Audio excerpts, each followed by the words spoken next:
History में पता ही तो कहाँ तक हुआ था, लोग मौर्य प्रशासन देख रहे थे, क्या क्या बातें हो गई। गुप्तचर व्यवस्था, केंद्रीय प्रशासन, प्रांतीय प्रशासन, सैन्य व्यवस्था, गुप्तचर व्यवस्था और क्या देखा, इतना ही 4 ही देखे।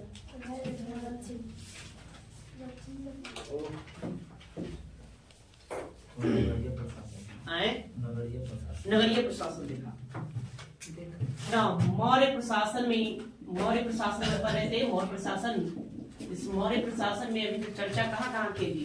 एक तो हमने केंद्रीय प्रशासन आपको बताया, केंद्रीय प्रशासन, उसके बाद हमने प्रांतीय प्रशासन देखा, प्रांतीय प्रशासन, प्रांतीय प्रशासन के बाद हमने नगरीय प्रशासन, नगरीय प्रशासन, उसके बाद हमने फिर क्या देखा, सैन्य प्रशासन, सैन्य प्रशासन, सैन्य व्यवस्था, ये हमने देखा। उसके बाद फिर हमने क्या देखा,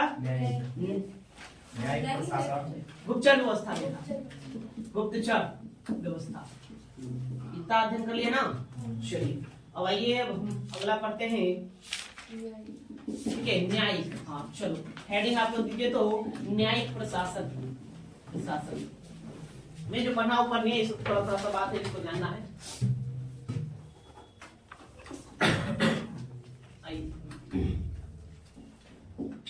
न्यायिक प्रशासन, ये आपका आज का शीर्षक रहेगा, प्रशासन।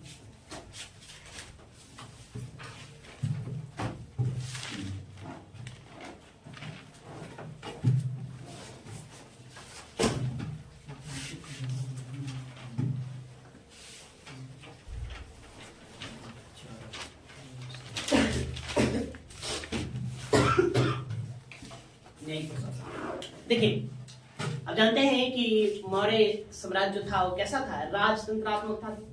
वहां एकात्मक शासन प्रणाली भी कर सकते हैं, मतलब कि उससे शासन प्रणाली में सर्वा कौन हुआ करता था, सम्राट हुआ करता था। समझ सकते हैं किसके हाथ में थी, सम्राट के हाथ में। तो न्यायिक व्यवस्था में देखिए, अगर हम पूछे कि सबसे प्रधान जो न्यायाधीश था वो कौन होता है, तो सबसे प्रधान न्यायाधीश सम्राट होता है। अभी वर्तमान हमारे देश में न्यायिक प्रणाली किस प्रकार की, त्रिस्तरीय। कैसा है, 3 स्तरीय है। सबसे शीर्ष पर कौन है, सर्वोच्च न्यायालय है। कौन बैठा हुआ है, सर्वोच्च न्यायालय बैठा हुआ है, यहाँ न्यायालय है। या दूसरा जो लेयर की हम बात करें, दूसरा स्तर की बात करें, ठीक है, दूसरे स्तर की बात करें तो दूसरे स्तर पर कौन है, राज्य न्यायालय है, जिसको हम हाई कोर्ट कहते हैं, उच्च कोर्ट, उच्च कोर्ट, उच्च न्यायालय, न्यायालय, ठीक है। और फिर उसके बाद फिर क्या है, जिला न्यायालय है, डिस्ट्रिक्ट कोर्ट है, जिला न्यायालय। ये 3 स्तर है, ठीक है। छोटे मोटे मामला जो होता है वो जिला स्तर पर निपटा दिया जाता है, जिला न्यायालय में। उससे आगे फिर बढ़ेंगे तो हमको क्या मिलेगा, एक प्रत्येक राज्य में एक हाई कोर्ट बनाया गया है, उच्च न्यायालय बनाया गया। फिर सर्वा कौन है, सर्वोच्च न्यायालय जो शीर्ष पर बैठा हुआ है। तो उस समय राजतंत्रात्मक शासन व्यवस्था था, एकात्मक था। तो वहां पर जो भी न्यायाधीश था, सबसे जो सर्वोच्च न्यायाधीश था, तो सम्राट हुआ करता था। कौन हुआ करता था, सम्राट। उस सम्राट के अलावे भी हमने देखा कि किस प्रकार से मौर्य प्रांत को बांटा गया था, है ना। राज्य था, राज्य के नीचे प्रांत था, प्रांत के नीचे फिर क्या था जी, मंडल था, मंडल के नीचे हार या जिला था, हार या जिला के नीचे फिर क्या था, खारवटी, खारवटी के नीचे फिर संग्राहक, संग्राहक के नीचे फिर क्या था, ग्राम। तो सभी स्तर पर एक एक न्यायालय यहाँ देखने को मिलता है। लेकिन सर्वा कौन हुआ करता था, सम्राट। सम्राट जो था सबसे सर्वोच्च न्यायाधीश था, मतलब वो जो कह दे वही होगा, अंतोगत फिर कौन होगा, वो होगा। अगर हम बात करें कि सबसे निचला न्यायालय कौन था, तो ग्राम न्यायालय। ग्राम, गांव में भी कुछ बुजुर्ग लोग मिलकर के अपना न्याय वगैरह कर दिया करते थे, है ना। वो भी उसमें न्यायालय का ही काम करता था। जैसे आज भी देखते हैं, हमने सरपंच का व्यवस्था कर रखा है, पंच सरपंच क्या करते हैं, ग्राम अदालतों में बैठते हैं। वो ग्राम स्तर पर छोटे मोटे जो झगड़े होते हैं, जो भी बातें होती है, उसको निपटाने का काम करते हैं। तो ये वही शासन प्रणाली, वही न्यायिक प्रणाली आपको कहाँ देखने को मिलेगा, मौर्य में। लेकिन आज के जैसा नहीं था, आज के जैसा नहीं। अब तो प्रत्येक न्यायाधीश की नियुक्ति एक तरीके से होता है, नहीं, वहां भी एक तरीके से होता था। ऐसा नहीं था कि, है ना, अपनी इच्छा अनुसार जैसे तैसे कर देते नहीं। मौर्य प्रशासन काल में जितने पदाधिकारी थे, अधिकारी थे, उन सबको, है ना, उपदा परीक्षण से होकर गुजरना पड़ता था। एक प्रक्रिया हुआ करता था किसी भी अधिकारी पदाधिकारी को चुनाव करने के लिए। तो न्यायाधीशों को चुनाव करने के लिए उन्हीं प्रक्रिया से क्या करना होता था, गुजरना होता था। इसमें आपको ज्यादा बातें नहीं जानना है, थोड़ी थोड़ी बातें जानना है, इसको आपको करना है, ठीक है। तो एग्जाम्पल आप लोग लिखिए, लिखते क्रम में आप लोग समझ जाएंगे खुद क्या करना है क्या नहीं।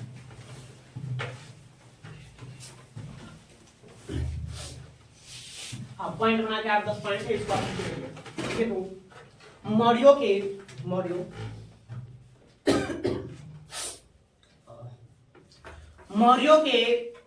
एकात्मक शासन व्यवस्था में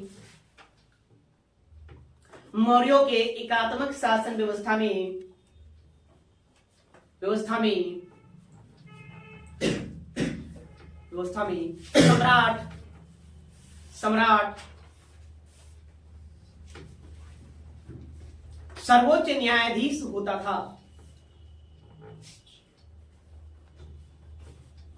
सर्वोच्च न्यायाधीश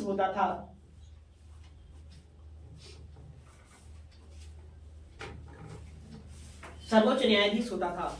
सबसे छोटा न्यायालय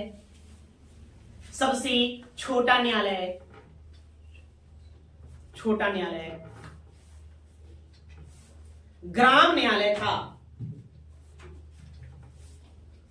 सबसे छोटा न्यायालय ग्राम न्यायालय था, जहां ग्राम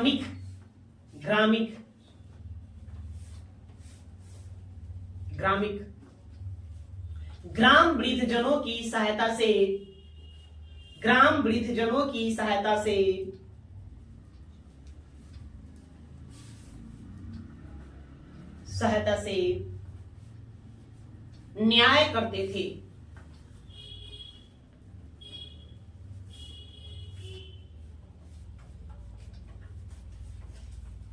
न्याय करते थे।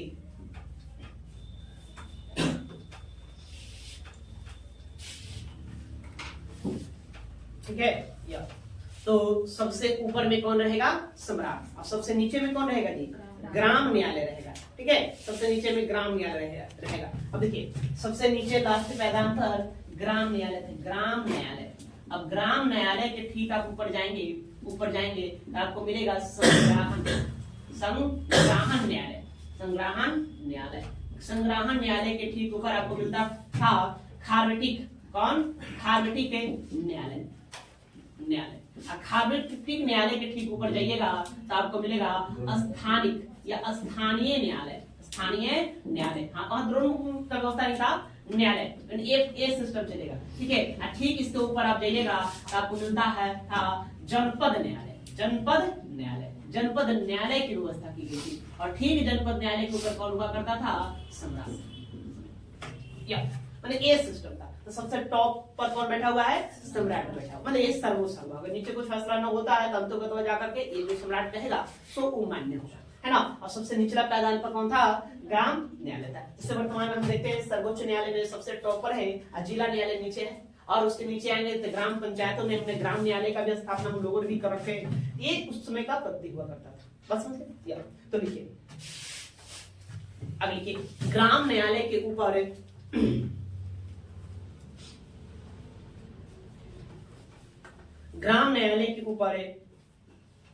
संग्राहन न्यायालय। ग्राम न्यायालय के ऊपर संग्राहन न्यायालय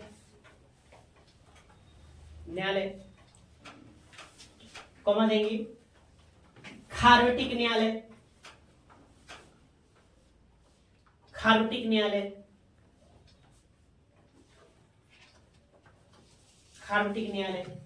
फिर कॉमा देंगे स्थानीय न्यायालय।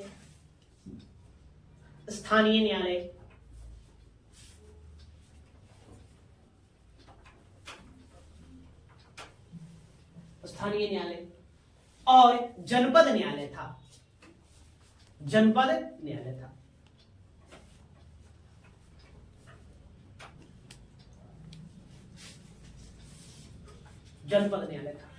ठीक है। अब देखिए, अब यहाँ से आपसे प्रश्न पूछ देगा कि मौर्य काल का केंद्रीय न्यायालय कहाँ स्थापित है? केंद्रीय न्यायालय सभी हम लोगों का केंद्रीय न्यायालय कहाँ है? कि सुप्रीम कोर्ट दिल्ली में है। दिल्ली देश की राजधानी है, तो राजधानी में ही स्थापित है। तो उसमें भी पूछा जाएगा कि मौर्यों का केंद्रीय न्यायालय कहाँ था, मतलब राजा कहाँ अपना न्याय करता था। राजा कहाँ रहेगा जी? राजधानी में। मौर्यों की राजधानी कहाँ हुआ करती थी? अरे पाटलिपुत्र। है ना। तो मौर्यों की केंद्रीय न्यायालय कहाँ थी? पाटलिपुत्र। इस पॉइंट को भी डालिए, लिखिए। पाटलिपुत्र में केंद्रीय न्यायालय स्थापित था। केंद्रीय न्यायालय स्थापित था।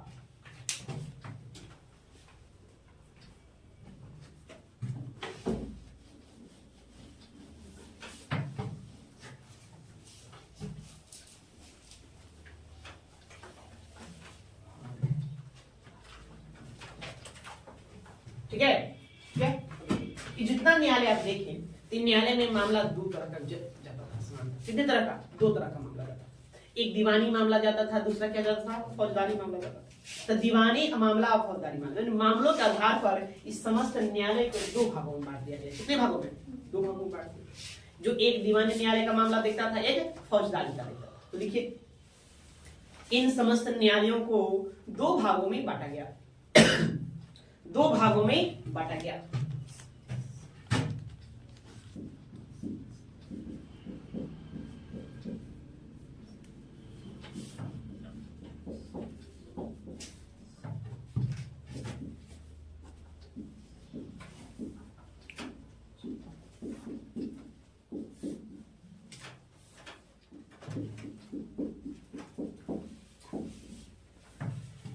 ठीक है, देखिए दो न्यायालय कौन? एक धर्मस्थीय न्यायालय और दूसरा कंटक शोधन न्यायालय।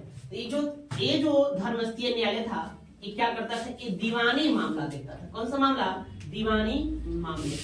दीवानी मामले आप लोग समझ गए? संपत्ति का विवाद, तो संपत्ति के विवाद ये देखता था। इसका जो मुखिया होता था, प्रमुख है, मतलब प्रधान जो न्यायाधीश होता था, प्रधान न्यायाधीश, तो है ना, उसको व्यवहारिक कहा जाता था। व्यवहारिक क्या कहा जाता था? व्यवहारिक कहा जाता। क्या उसी का नाम एक और मिलता है? धर्मस्थ। क्या नाम मिलता है? धर्मस्थ। व्यवहारिक या धर्मस्थ कहलाता था। एक कंटक शोधन जो न्यायालय था, इसका या फौजदारी मामला देखता था। फौजदारी आप लोग समझ गए, है ना, लड़ाई झगड़ा मारामारी, या तो फौजदारी मामले को यह देखता था। इस मामले को यह देखने वाला था। और इसका जो प्रधान था, प्रधान जो न्यायाधीश था, उस न्यायाधीश के बारे में पहले चर्चा किया है। क्या कहते थे इसको? इसको प्रतिष्ठा कहा जाता था। प्रतिष्ठा, ये आपको याद करने वाली बात है। ठीक है, तो क्या ध्यान में रखेंगे कि ये जितने भी समस्त न्यायालय देख रहे हैं, इन समस्त न्यायालय को मामलों के आधार पर कितने भागों में बांट दिया गया? दो भागों। पहला धर्मस्थीय न्यायालय कहलाया, जो दीवानी मामले को देखता था। इसका प्रधान को हम क्या कहते थे? व्यवहारिक या धर्मस्थ कहते थे। दूसरा है कंटक शोधक न्यायालय। ठीक है, कंटक शोधक न्यायालय ये फौजदारी मामले को देखता था। और इसके जो प्रधान है, उस प्रधान को क्या कहते थे? प्रतिष्ठा कहते थे। इसको तो नोट कर लीजिए।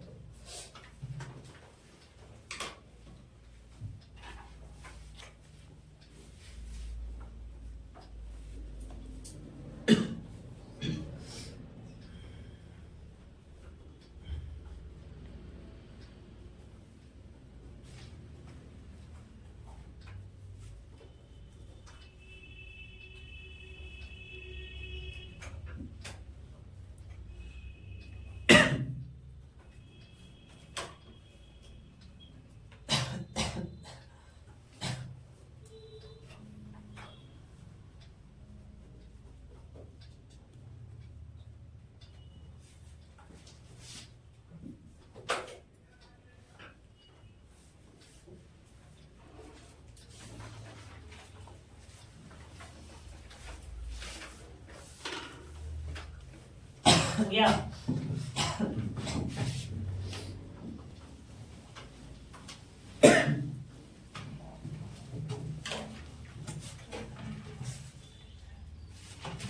देखिए, सबसे एक बात करना है, मौर्य काल में जो भी अधिकारियों की नियुक्ति होता था, तो उसको एक प्रक्रिया से गुजरना पड़ेगा। उसको उपदा परीक्षण कहा जाता है। उपदा परीक्षण कहा जाता है। परीक्षण ये अधिकारियों के लिए है ना। जिसमें बताया था तीर्थ बताया कितने थे? तीर्थ 18। तो तीर्थों की नियुक्ति करने के लिए उसको उपदा परीक्षा समझे। मतलब प्रक्रिया कैसे आपको जॉब लेना है तो क्या करना? परीक्षा देना पड़ता है। तो उसमें वो प्रक्रिया हुआ करता था, वो देखा जाता था नहीं। और तो न्यायाधीशों को लिए जो होता था, न्यायाधीश के लिए कहे जी किसको सर्दी खांसी हो गया है, तो लगातार खांसी आ रही है, तबीयत खराब है क्या?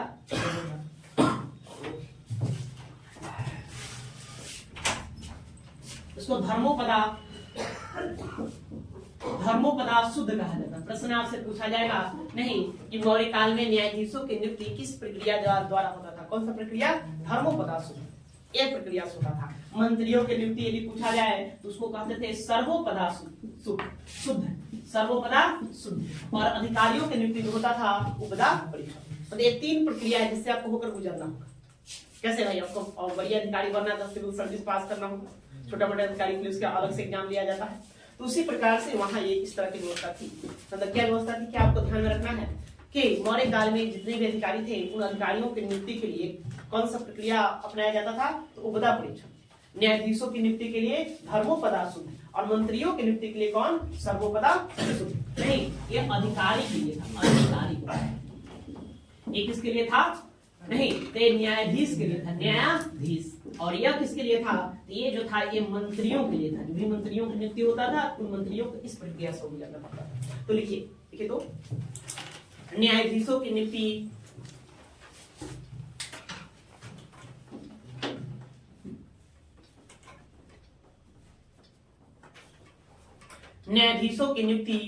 के लिए किया जाने वाला परीक्षण, न्यायाधीशों की नियुक्ति के लिए किया जाने वाला परीक्षण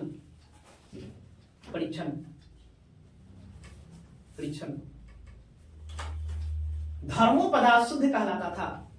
धर्मोपदा शुद्ध कहलाता था।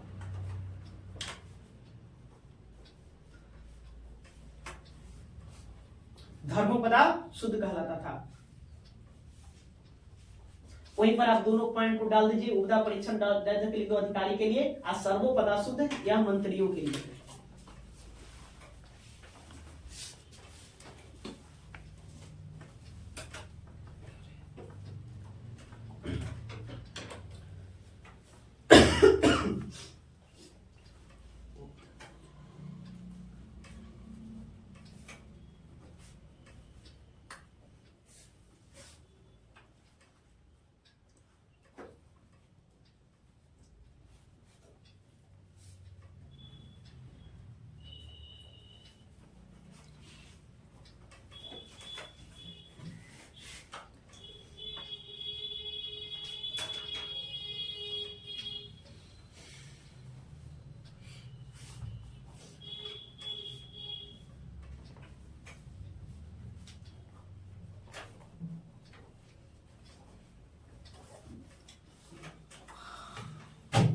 हो गया? चलो और आगे बात को समझिए। देखिए तो आज देखते हैं सजा के तौर पे क्या दिया जाता है। मृत्युदंड दिया जाता है, उम्र कैद की सजा दिया जाता है, आर्थिक दंड लगाया जाता है। तो मौर्य काल में इन सारी व्यवस्था है। आर्थिक दंड दिया जाता था, शारीरिक दंड दिया जाता था, मृत्यु दंड दिया जाता था। खासकर जो टैक्स की चोरी करता था या राजकीय धन का गमन कर लेता था, मतलब जो भ्रष्टाचार करता था, तो उसको मृत्यु दंड दिया जाता था। ठीक है? हाँ, व्यापारी जो है, व्यापारी शिल्पी लोग खास करके, नहीं मौर्य काल में शिल्पियों को बड़ा ही महत्व था। तो कोई भी व्यक्ति जब शिल्पियों को नुकसान पहुंचाता था तो उसको शारीरिक दंड दिया जाता था। अन्य छोटे मोटे अपराधों के लिए आर्थिक दंड दिया जाता था। यही आप पढ़ेंगे अर्थशास्त्र को, तो उसमें लिखा हुआ है, वकील लिखते हैं कि ब्राह्मणों को जो अपमानित करता था या जो ब्राह्मण विरोधी होता था, तो उसको जल में डुबो करके मृत्युदंड दिया। मतलब उस तरह की कई कठोर सजाएं भी थी वहां, है ना? यस, तो लिखिए, देखो मौर्यों का दंड विधान कठोर था। मौर्यों का दंड विधान कठोर था।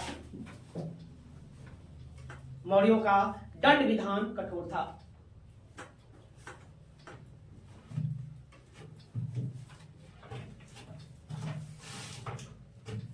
कर की चोरी करने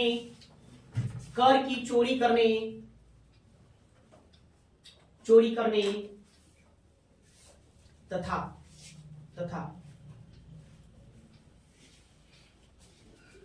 राजकीय धन का गमन करने वाले को मृत्यु दंड दिया जाता था।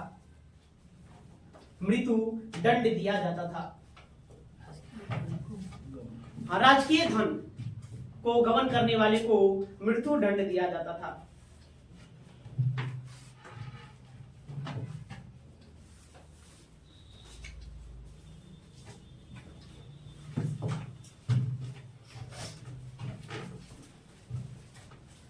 ठीक है?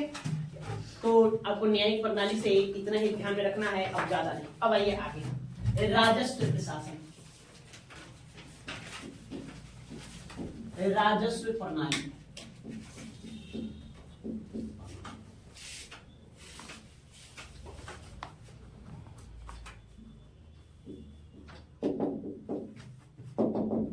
राजस्व प्रणाली।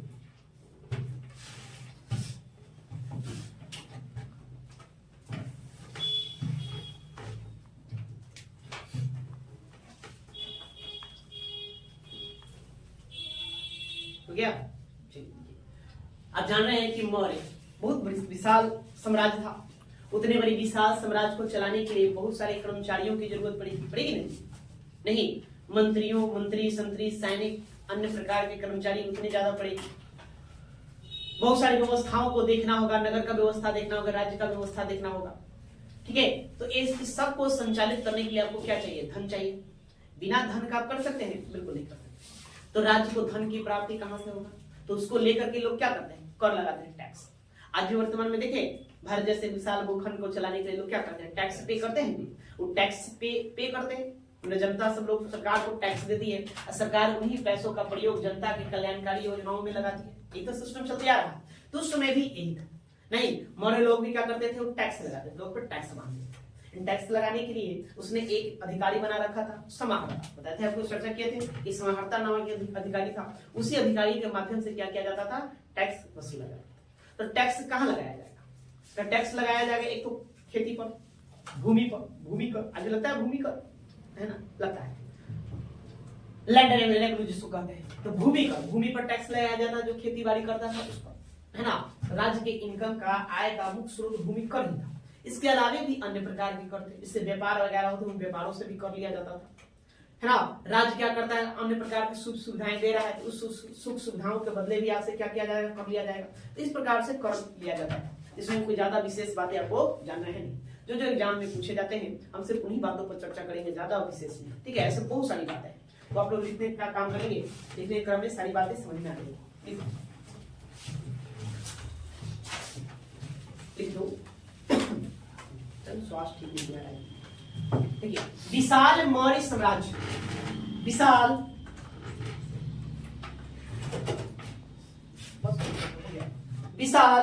मौर्य साम्राज्य के संचालन हेतु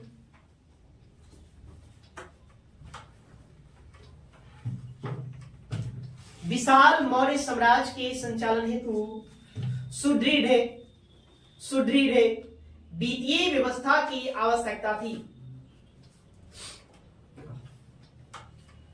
सुदृढ़ वित्तीय व्यवस्था की आवश्यकता थी।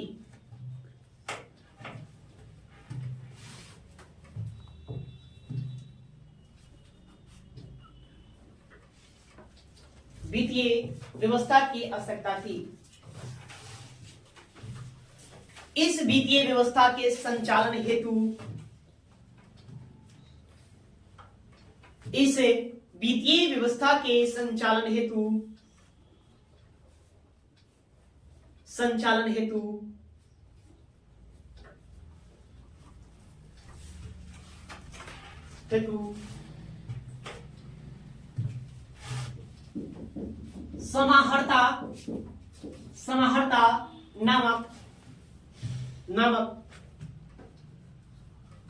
समाहर्ता नामक सर्वोच्च पदाधिकारी का नियुक्ति किया गया था। सर्वोच्च पदाधिकारी, समाहर्ता नामक सर्वोच्च पदाधिकारी का नियुक्ति किया गया था।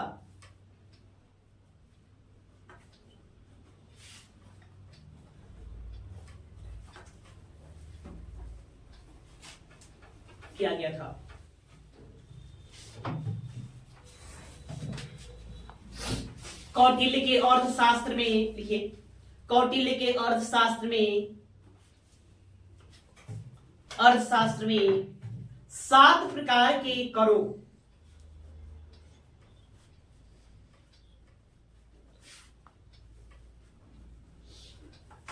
7 प्रकार के करों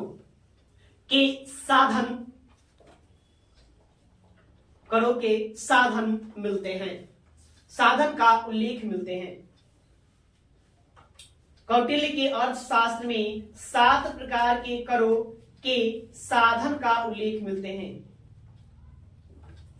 साधन का उल्लेख मिलते हैं मतलब कौटिल्य के अर्थशास्त्र में बताया गया है कि हम कहां कहां से कर वसूल कर सकते हैं। उसके लिए उसने कितने आधार बताए? तो 7 बताए। नहीं, दुर्गों से, पथिकों से, भूमियों से, उन्हें इस प्रकार से करके वो 7 प्रकार के साधनों का लाभ कहते हैं कि यहां से हम कर वसूल कर रहे हैं। ठीक है, अब देखिए, राज्य की आय का प्रमुख स्रोत, राज्य की आय का प्रमुख स्रोत, आय का प्रमुख स्रोत भूमि कर था।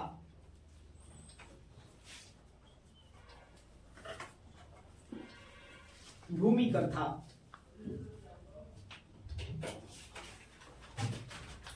भूमि कर था।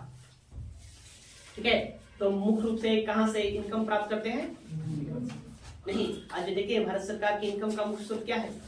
कॉर्पोरेट टैक्स है। राज्य सरकार से बिहार राज्य है कि हम बात करें कि यहाँ से राजस्व का सबसे मुख्य स्रोत क्या है? तो भूमि कर ही है। वर्तमान बिहार राज्य का सबसे इनकम का मुख्य जरिया क्या है? भूमि कर है ना। जिस राज्य में लीकर है, लीकर मतलब शराब कहते हैं, शराब चालू है, तो वहां पर उसके आय का मुख्य स्रोत क्या होता है? वो लीकर हो जाता है, शराब हो जाता है। लेकिन जहां नहीं है, जो ड्राई स्टेट है, जहां शराब बनती है, वहां भूमि कर, खासकर बिहार की बात करके यहाँ पर लैंड जो टैक्स है, रेवेन्यू टैक्स है, वो सबसे ज्यादा है। तो वहां भी मौर्य काल में आय का मुख्य स्रोत क्या था? भूमि कर था। अब देखिए, भूमि 2 प्रकार की, एक हुआ राज्य की भूमि, किसका? राज्य की भूमि, जिसको हम कहेंगे राजकीय भूमि, राजकीय भूमि है ना।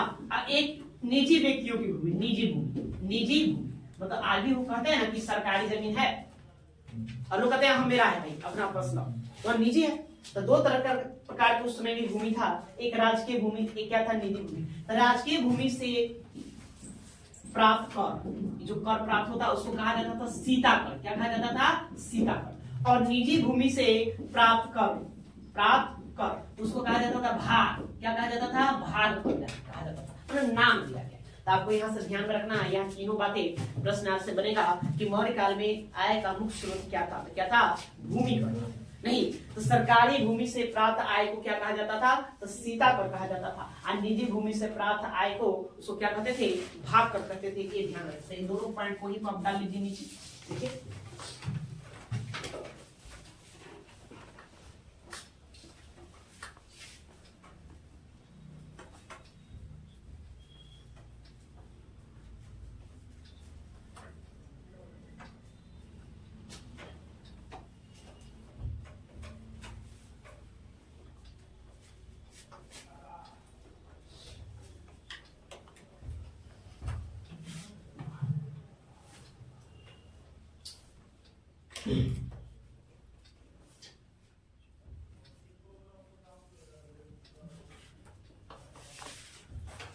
हो गया। चलिए, और एक बात सवाल ये एकदम कितना लिया जाता था? ये हुआ ना था कि कितना लेंगे। तो देखिए, 2 तरह की बात। आप पुस्तक पढ़िए इंडिका, इसको पढ़ेंगे इंडिका।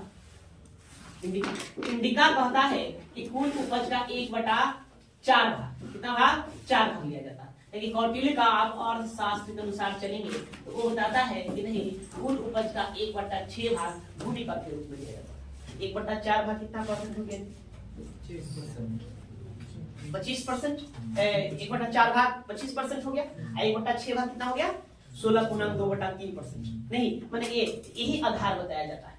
ठीक है, यहाँ तक कि आपने बताया था कि रूमी देवले, अशोक के रूमी देवले को लिखा गया है, तो वहां के लोगों का कर कितना कर दिया गया था? 1/8 कर दिया गया, और घटाकर 1/8 कर दिया, मतलब 12.5% ले आया गया। तो मतलब कि कर राजा के ऊपर भी निर्भर करता है, राजा अपने उसको क्या कर सकता था? घटा बढ़ा भी सकता था। लेकिन इंडिका के अनुसार कुल उपज का 1/4 भाग कर के रूप में लिया जाता था, और अर्थशास्त्र के अनुसार कितना? 1/6 भाग लिया जाता था। नहीं, कहीं कहीं 1/3 भाग लिया जाता।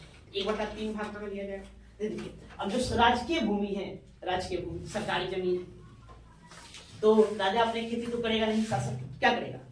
उस राज्य के जनता के द्वारा खेती बाड़ी करवाएगा, तो उसको अपना जमीन दे दिया खेती बाड़ी करने, साथ ही वह सिंचाई की भी व्यवस्था दे, खाद कल्ली भी दे, है ना, बीज वगैरह भी दे। तो सब कुछ यदि सरकार के द्वारा दे रहता था, सम्राट के द्वारा दे रहता था, तो वहां पर 1/3 लिया जाता था। कितना लिया जाता था जी? 1/3।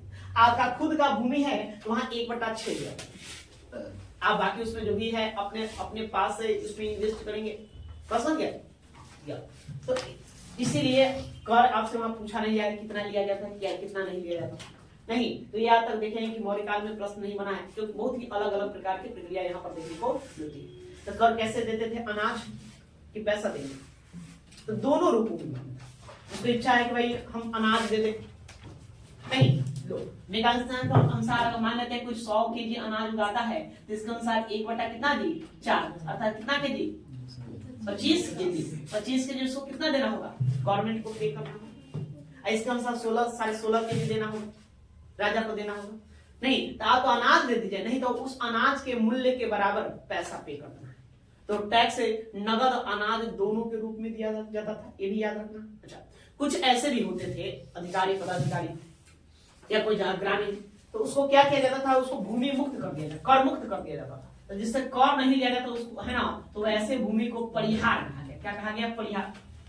वैसा भूमि जिस पर कर नहीं लगता था उसको क्या कहते थे, परिहार। तो ऐसा दो ही लोगों को जनरली देखने को मिला, एक शिक्षक जो टीचर हुआ करता था उसको कर मुक्त कर दिया जाता था, अब ब्राह्मणों को, दो लोगों को कर मुक्त कर दिया जाता था। तो वैसे भूमि को क्या कहा गया, परिहार। बस उनमें क्या क्या बात है ध्यान में। मौर्य काल में आय का मुख्य स्रोत क्या था, तो भूमि कर था। तो भूमि कर कितने प्रकार के, तो 2 प्रकार के। राजकीय भूमि से प्राप्त आय को क्या कहते थे, सीता कर, और निजी भूमि से प्राप्त आय को क्या कहते थे, भाग कहते थे। वैसा भूमि जिस पर जो उसको कर मुक्त कर दिया गया उसको क्या कहा गया, परिहार। कितना टैक्स लिया जाता था, तो इंडिका कहता है कि 1/4 लिया जाता था, कुल उपज का 1/4 लिया जाता था, जबकि अर्थशास्त्र के अनुसार कुल उपज का कितना 1/6 लिया जाता था। यही बात है ना। अगर वैसा भूमि, वैसा राजकीय भूमि जिस पर सरकार क्या करेगा, आपको बीज भी देगा, सिंचाई का व्यवस्था देगा, है ना, जोतवन का व्यवस्था कर देगा, तो फिर वहां कितना लिया जाएगा, 1/3 लिया जाएगा। मतलब इस तरह से वहां उपकर प्रणाली वो अपना चलती थी। तो लिखिए,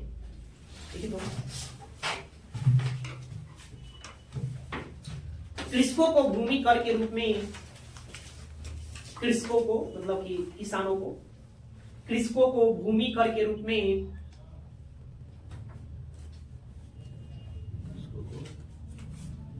भूमि कर के रूप में कुल उपज का 1/6 भाग, कुल उपज का 1/6 भाग, कुल उपज का 1/6 भाग राज्य को देना पड़ता था, राज्य को देना पड़ता था।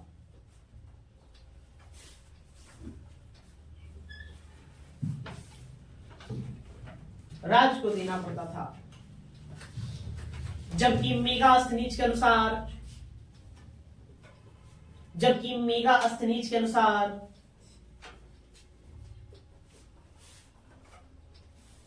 मेगा अस्थनीज के अनुसार कृषकों को 1/4 भाग, कृषकों को 1/4 भाग 4 भाग देना पड़ता था।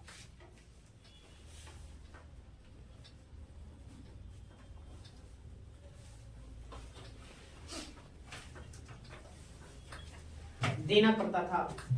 भूमि कर नगद या अनाज, भूमि कर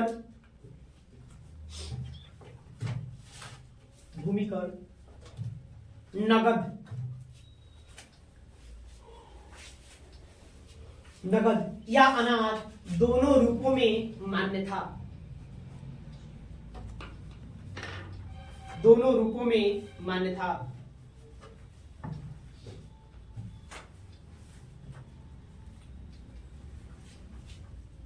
मान्य था।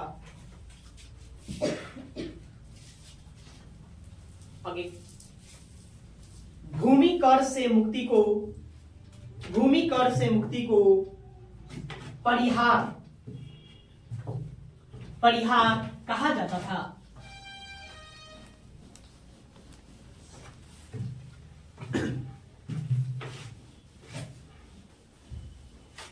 परिहार कहा जाता था।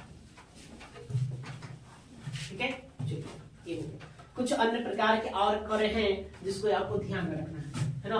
अन्य कर, ये तो भूमि कर हो गया, अन्न कर, और भी टैक्स लगेगा। जैसे देखिए आपको ध्यान में रखना है हीरन में, क्या ध्यान में रखेंगे, हीरन क्या था, तो नगद कर था, नगद कर मतलब कोई व्यक्ति अनाज न देकर के सरकार को टैक्स के तौर पे क्या दे देगा, नगद पैसा दे देगा, तो उसको क्या कहेंगे, हीरन देगा। अब और याद रखना है ब्रज, ब्रज ये क्या था, तो मवेशियों पर लगने वाला कर या पशुओं पर, पशुओं पर लगने वाला कर, लगने वाला कर, कर नहीं, जैसे कि सरकार के पास चारागाह था तो वहां पर आप मवेशियों को अपना चराएंगे तो उसके लिए सरकार को क्या करना होगा, टैक्स पे करना होगा। नहीं तो उसको, उसी को क्या कहा गया, ब्रज कहा गया, ब्रज। लिखते चलेंगे इस सबको, लिखिए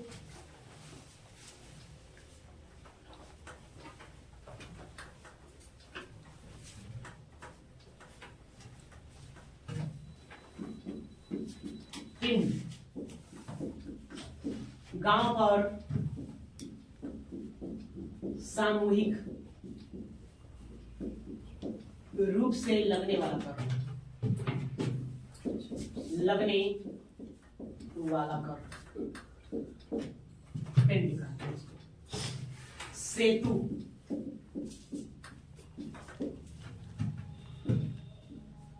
फल फूल एवं सब्जियों पर लगने वाला कर,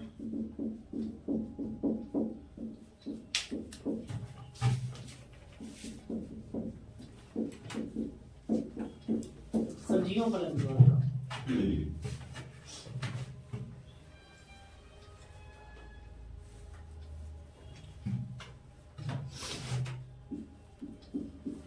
पर मैं आपातकाल, आपातकाल में लिया जाने वाला कर,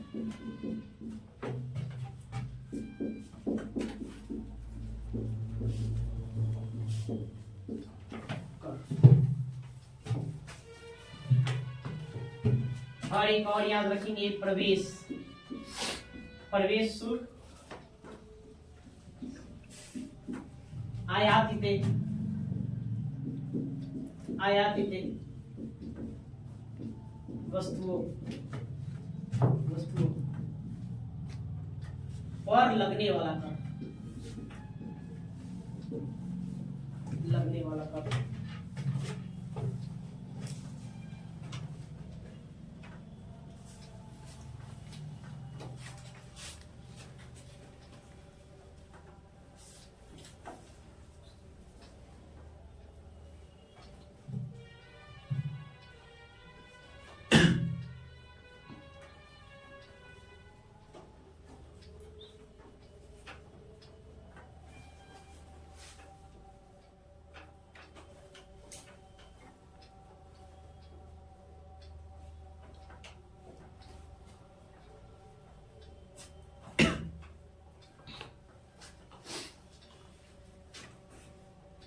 हो गया।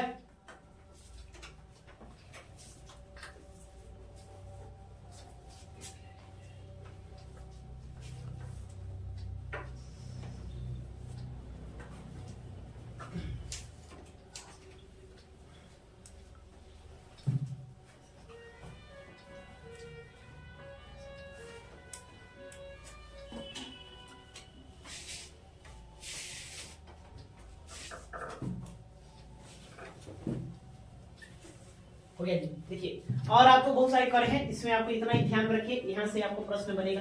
हिरन ये क्या हुआ था, नगद का, कोई मतलब अनाज ना देकर के पैसा दे देगा, उसको हम क्या कहते थे, उसको हिरन करना। ब्रज ये क्या था, पशुओं पर लगने वाला कर, आपको बताया अभी।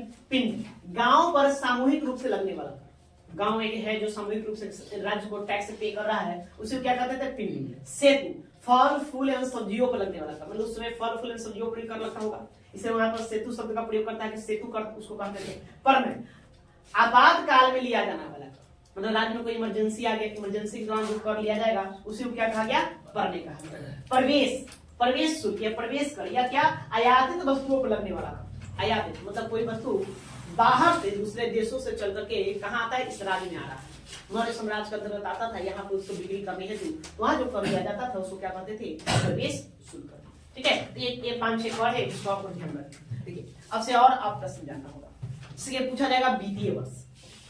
कि मौर्य काल में वित्तीय वर्ष कहां से प्रारंभ होता है? हम लोग का वित्तीय वर्ष कहां से? 1 अप्रैल से 31 मार्च, ये वित्तीय वर्ष कहलाता है। मतलब 1 अप्रैल से मतलब कि वित्त वर्ष का नया साल शुरू होता है, प्रारंभ होता है, और 31 मार्च क्या होता है? लास्ट होता है उसका। तो मौर्यों का वित्तीय वर्ष आषाढ़ महीना माना गया। कौन सा महीना? आषाढ़। आषाढ़ किस महीने में आता है? जून जुलाई ना। आषाढ़, आषाढ़ उन लोगों का क्या था? वित्तीय वर्ष। तो लिखिए, लिखेंगे वित्तीय वर्ष का प्रारंभ है, वित्तीय वर्ष का प्रारंभ है, प्रारंभ है आषाढ़ माह, आषाढ़ माह, माह मतलब महीना, आषाढ़ माह कुछ लिख दो, जून जुलाई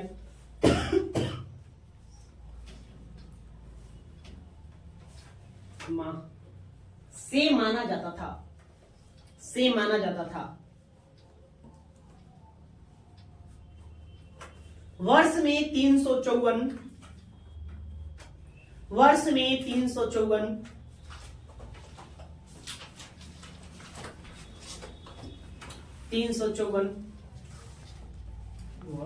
वर्ष में 354 कार्य दिवस होता था।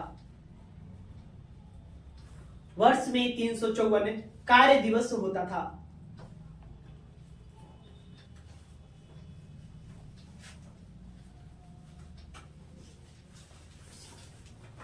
कार्य दिवस आप लोग समझ गए? 354 काम है ना, 354 दिन काम करना पड़ता है। ऐसे कितने दिन होते हैं? 365, उसमें 354 दिन से लोगों को क्या करना पड़ता था? कार्य करना पड़ता था। ठीक है, या अच्छा और लिखिए, देखिए मौर्य काल में और क्या पद्धति थी? कर से जुड़ा हुआ क्या था? सिक्का था, है ना, टकसाल। तो मौर्यों के पास टकसाल स्थापित था, तो कोई दूसरा व्यक्ति भी जाकर के टकसाल में अपना सिक्का ढलवा सकता था नहीं। वर्तमान में भारत सरकार मुद्रा का प्रचलन करता है, आरबीआई है उसका मेन, वो क्या करता है? मुद्रा छापता है, नोटों को छापने का अधिकार उसी के पास है। क्या हम आप चाहेंगे तो नोट छपवा सकते हैं? नहीं, गवर्नमेंट ही अपना छाप कर देगी। लेकिन उसमें नहीं, उसमें था कि कोई भी व्यक्ति चाहे तो अपना धातु का सिक्का ढलवा सकता था। सरकारी टकसाल के पास जाएगा, वही सोना लेकर चला गया, बोरा में करके सोना लेके, चलो ये लीजिए सोना, ये हम आप हमें सोने का सिक्का ढाल दीजिए। चांदी लेके गया भाई टोकरी में, ये लीजिए चांदी है, चांदी का सिक्का हमको भी ढाल दीजिए। तो टकसालों में, सरकारी टकसालों में सिक्के ढाल दिए जाते थे, निजी व्यक्तियों का भी। लेकिन सरकार उसके बदले क्या करता था? राज्य कुल मूल्य का 13.5% टैक्स लेता था। कितना? 13.5%। ये कर के रूप में देना, मतलब 100 किलो सोना आप ले गए तो 100 किलो सोने का आपको सिक्का वो बना देगा। लेकिन 100 किलो सोने का जो मूल्य था, उस मूल्य का 13.5% वो अपने पास रख कर बाकी आपको दे देगा। आप उसको अपने राज्य में चला सकते हैं। बस समझ गए? मैंने इस तरह से किया। इसी बात को आपको जानना है, इसको ध्यान में रखना होगा। देखिए कोई भी व्यक्ति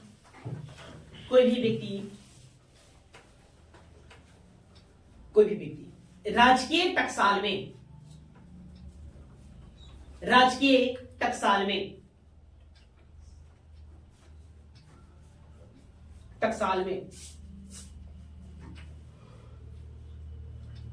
कोई भी व्यक्ति राजकीय टकसाल में धातु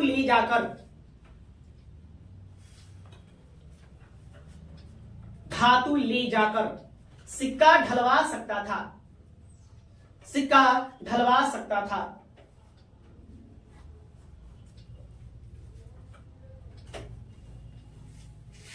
सिक्का ढलवा सकता था। इसके बदले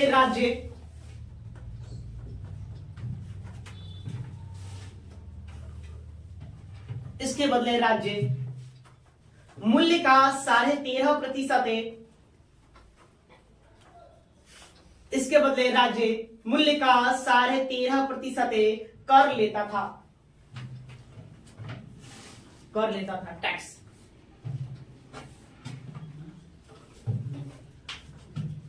साढ़े 13% कर के रूप में लेता था टैक्स।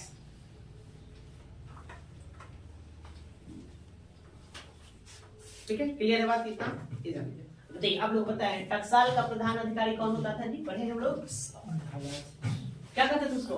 लक्षणाध्यक्ष।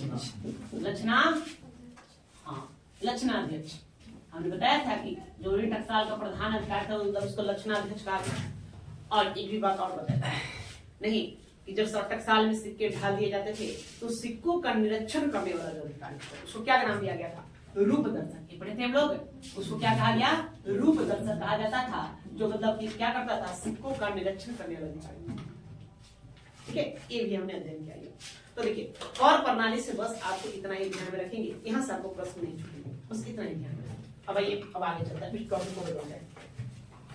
कर प्रणाली के बाद भैया थोड़ा सा समाज की स्थिति जान लेता है। हेडिंग दीजिए तो समाज की स्थिति।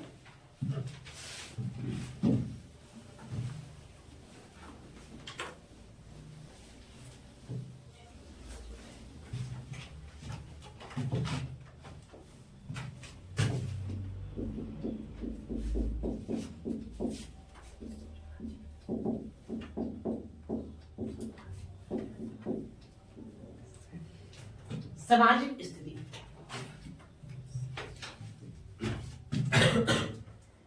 यहाँ से कुछ प्रश्न आपसे बनेंगे, इसलिए जो प्रश्न बनते हैं हम सिर्फ उन्हीं पहलुओं पर चर्चा करेंगे, ज्यादा विशेष बातें हम यहाँ नहीं करेंगे। ठीक है, सामाजिक स्थिति मतलब समाज कैसा था मौर्यों का। वर्तमान का अपना समाज देख रहे हैं, कैसा अपना समाज? बहुत खराब है समाज।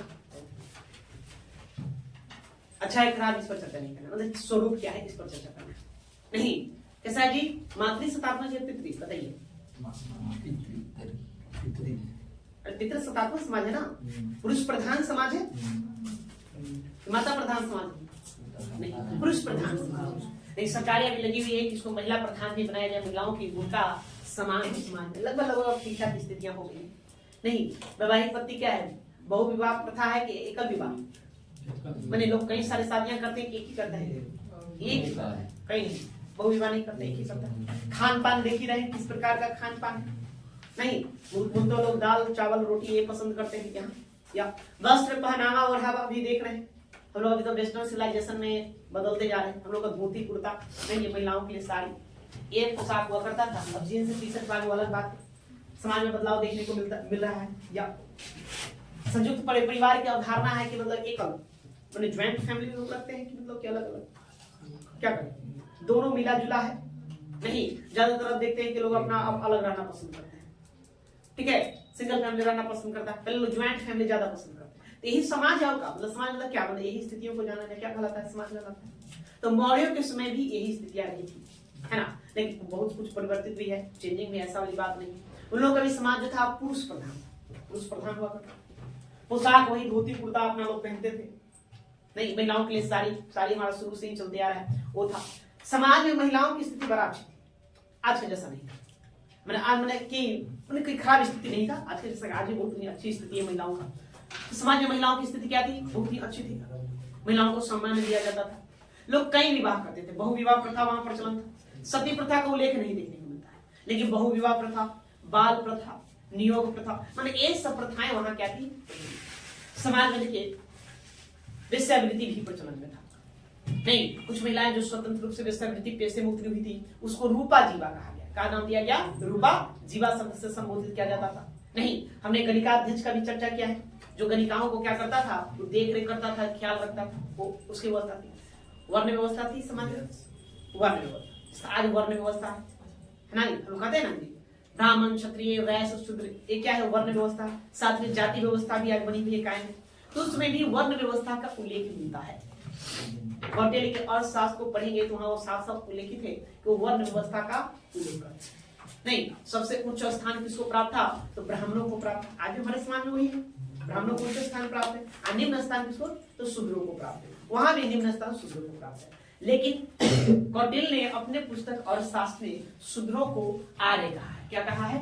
आर्य कहा है। आर्य कहा के संबंध क्या है? अब यही देखिए, मेगास्थनीज की बात करें, मेगास्थनीज अपनी पुस्तक इंडिका में लिखा है वर्ण व्यवस्था को, उसको समझ में वर्ण व्यवस्था क्या है। वो तो विदेशी था ना जी, भारत का रहने वाला था नहीं। बताया कि मेगास्थनीज कौन? मेगास्थनीज विदेश में रहने वाला था। सिल्वस निकेटर ने उसे अपना दूत बना करके चंद्रगुप्त मौर्य के दरबार में भेज दिया था। वो चंद्रगुप्त मौर्य के दरबार में ही रहता था और वहीं पर रहते हुए अपना इस राज्य के ऊपर एक किताब लिखा जिसका नाम क्या है? इंडिका, खास करके पाटलिपुत्रा के ऊपर लिखा। तो मात्र पाटलिपुत्रा देख करके वो लिख दिया, तो उतना से उसको क्या समझ में आएगा? इसलिए वो लिखता है कि वर्ण व्यवस्था नहीं, वह लिखता है कि पाटलिपुत्रा का जो जनता था वो 7 वर्गों में बटा हुआ था। कितने वर्गों में? 7, मतलब 7 जातियों का उल्लेख करते हैं। वाह, बता दे भाई, देखो एक कृषक था, एक योद्धा था, एक दार्शनिक लोग है, नहीं एक सभासद लोग है, मतलब इस प्रकार से वो क्या करेगा, 7 वर्णों का उल्लेख करता है। ठीक है, देखो अर्थशास्त्र में कितना, 4 वर्णों का उल्लेख मिलता है। अर्थशास्त्र में लिखा गया है कि दास प्रथा प्रचलन में था, मौर्य काल में दास प्रथा क्या था, प्रचलन में था, लेकिन मेगास्थनीज लिखता है कि यहाँ तो दास प्रथा था ही। अब ऐसा क्यों लिखते उसने? शायद हो सकता है उसने में पूरे राज्य का भ्रमण न किया हो, उसको समझ में ना आया हो, या ये भी बात हो सकता है कि मौर्य काल में दास प्रथा रही, लेकिन दासों की स्थिति बड़ा ही अच्छा था। नहीं, वो अपने यूनान का रहने वाला था, ठीक है, उन देशों का रहने वाला था, फिर फारस के भूमि पर कुछ दिन रहा, नहीं यूनानी था, तो उसके यहाँ जो दास प्रथा का जो सिस्टम है, हो सकता है वो यहाँ मौर्यों में ना हो। इस समय दासों की स्थिति बड़ा ही सुदृढ़ अच्छी रही हो, इसलिए उसको समझ में नहीं आया कि दासों प्रथा होता है, इसलिए उसने अपनी किताबों में क्या लिखा कि यहाँ दास प्रथा प्रचलन में नहीं था। तो थोड़ा सा समाज को लेकर भिन्नता देखने को मिलता है किसमें, कौटिल्य के अर्थशास्त्र में और मेगास्थनीज की इंडिका में। बात समझ लीजिए। तो इसी के कुछ कुछ पॉइंट्स को आपको लिख देना है जो आपके एग्जामों में पूछा जाता है, जहां से प्रश्न आपको बनेंगे उसको। ओके, चलिए तो देखिए कौटिल्य के अर्थशास्त्र, कौटिल्य के अर्थशास्त्र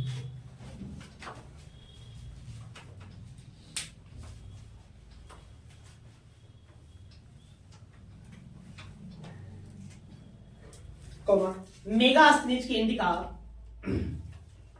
मेगास्थनीज की इंडिका और अशोक के शिलालेखों,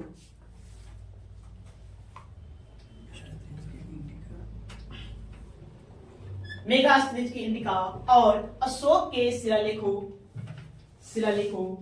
से हमें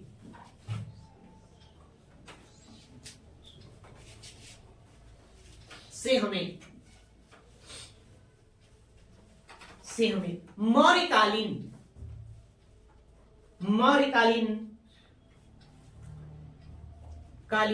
सामाजिक स्थिति का ज्ञान होता है। मौर्यकालीन सामाजिक स्थिति का ज्ञान होता है, सामाजिक स्थिति का ज्ञान होता है। आगे देखिए, ठीक है, तब सबसे पहले समाज की स्थिति का वर्णन कहां से हम प्राप्त कर लेंगे, तब मेगास्थनीज का इंडिका पढ़ लीजिए, कौटिल्य का अर्थशास्त्र पढ़ लेंगे, और उससे बढ़ करना है तो अशोक के जो शिलालेख है उन शिलालेखों पर भी क्या करता है, समाज की स्थिति का उल्लेख देखने को मिलता है। तो ये आपके पास सोर्सेस है, स्रोत है, जहां से हम ज्ञान जहां से हम समझ सकते हैं कि उस समय का मौर्यों का समाज क्या रहा हो। नहीं तो आइए आगे बढ़ते हैं। ठीक है, कौटिल्य ने वर्णाश्रम व्यवस्था का उल्लेख किया है, वर्णाश्रम व्यवस्था का उल्लेख किया है, वर्णाश्रम व्यवस्था का उल्लेख किया है। वर्ण व्यवस्था, ब्राह्मण क्षत्रिय वैश्य शूद्र, एक उल्लेख किया है। समाज में ब्राह्मणों को उच्च स्थान प्राप्त था, ब्राह्मणों को उच्च स्थान प्राप्त था।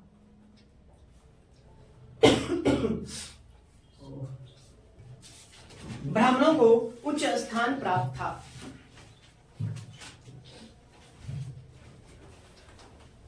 कौटिल्य ने शूद्रों को आर्य कहा है। आर्य, ये ध्यान देने वाली बात है, उसने उसके लिए आर्य शब्द का प्रयोग किया। आर्य, कौटिल्य ने शूद्रों को आर्य कहा है।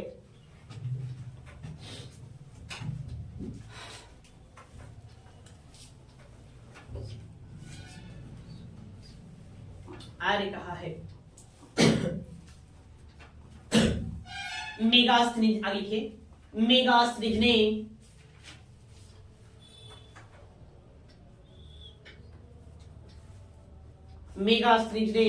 अपनी पुस्तक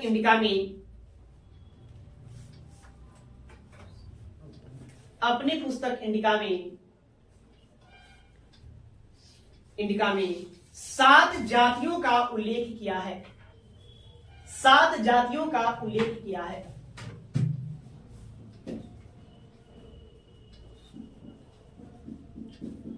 डैश देख के लिखेंगे दार्शनिक, कृषक,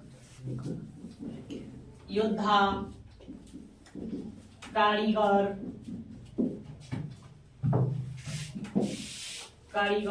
सभासद, सभासद मतलब मंत्री।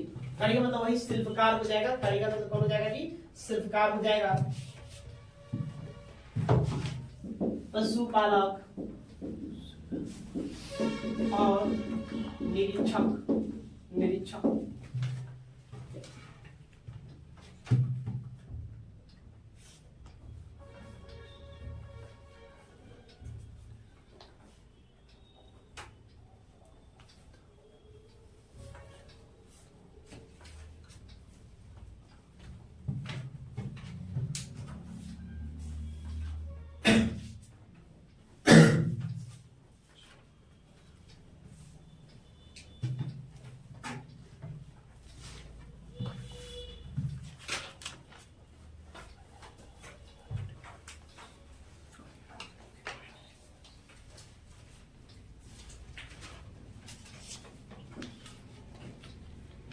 ठीक है, तो देखिए इस पर आपको ध्यान देना है। प्रश्न कई बार पूछा गया है कि मेगास्थनीज के अनुसार है ना पाटलिपुत्रा का समाज कितने वर्गों में विभक्त था, कितने वर्गों में, तो 7 आपको ध्यान में रखना है। वो 7 यही बताता है ये 7 प्रकार के लोग है ना।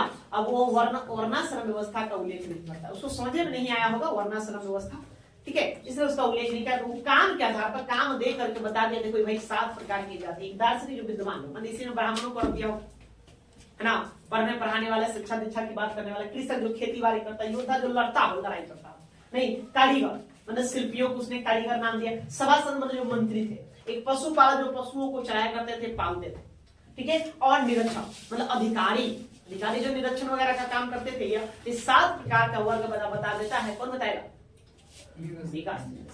प्रश्न आपसे पूछा जाएगा, बताइए कि समाज में सबसे ज्यादा संख्या किसकी, सबसे ज्यादा संख्या किसकी रही हुई आपके ख्याल से? कृषक सबसे ज्यादा, दूसरा स्थान था किसका? ये 2 बातें ध्यान रखना है। ये भी उल्लेख किया गया है कि मौर्यकालीन समाज में सबसे ज्यादा संख्या किसका था जी? तो कृषकों था, खेती बाड़ी करने वालों का था, किसानों का था। और दूसरा स्थान फिर सैनिकों का था, योद्धाओं, सैनिक, ठीक है। तो लिखिए, इसको लिखेंगे आप।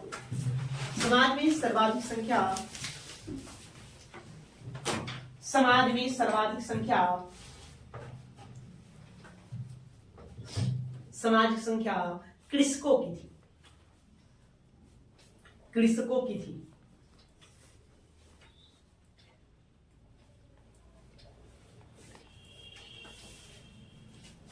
कृषकों की थी। उसके बाद योद्धा सर्वाधिक थे, योद्धा या आपको उसमें सैनिक लिख देंगे। उसके बाद योद्धा सर्वाधिक थे।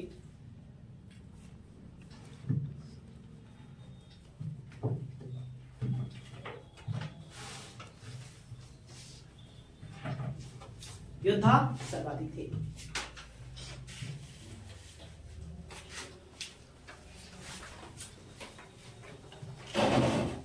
आगे चलिए, आगे आगे। समाज में स्त्रियों की स्थिति अच्छी थी, या समाज में महिलाओं की स्थिति अच्छी थी, अच्छी थी, अच्छी थी, स्थिति अच्छी थी। सती प्रथा का प्रचलन नहीं था, सती प्रथा का प्रचलन नहीं था।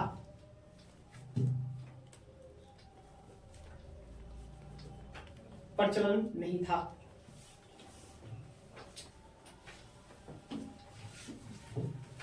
किंतु बहुविवाह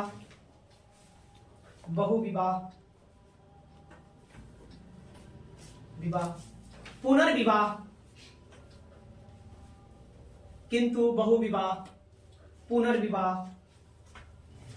नियोग प्रथा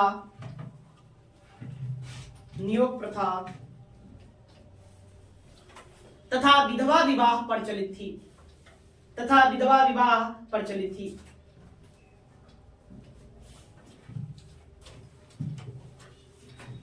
प्रचलित थी मतलब सती प्रथा का प्रमाण यहाँ देखने को नहीं मिलता, लेकिन अन्य प्रकार के और जो प्रथाएं हैं वहां देखिए।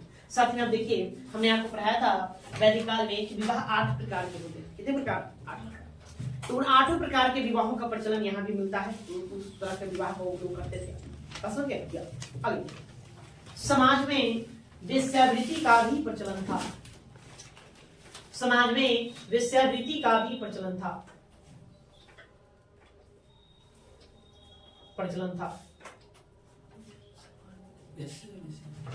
वेश्यावृत्ति का भी प्रचलन था।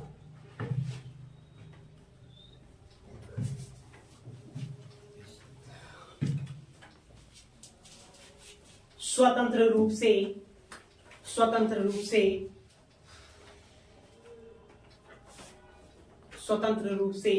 वेश्यावृत्ति करने वाली महिलाओं को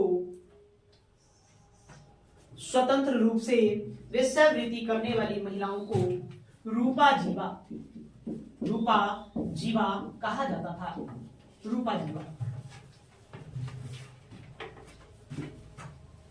स्वतंत्र रूप से वेश्यावृत्ति करने वाली महिलाओं को रूपा जीवा था। ये इंपॉर्टेंट बात है, आपको ध्यान में रखना है, पूछा गया था।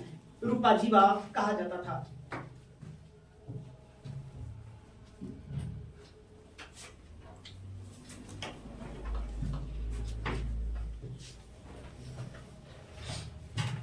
ठीक है, बात क्लियर है? आगे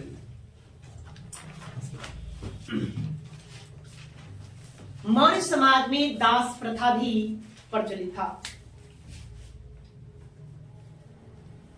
मौर्य समाज में दास प्रथा भी प्रचलित था। दास प्रथा भी प्रचलित था।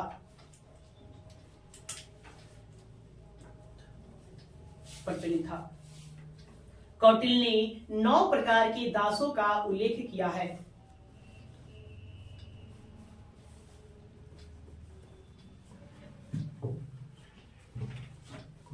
कौटिल्य ने 9 प्रकार के दासों का उल्लेख किया है।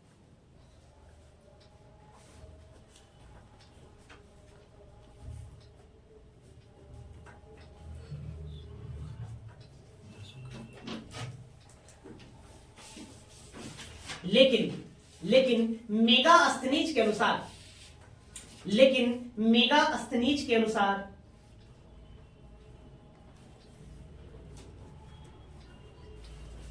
मौर्य काल में दास प्रथा प्रचलन में नहीं था। लेकिन मेगास्थनीज के अनुसार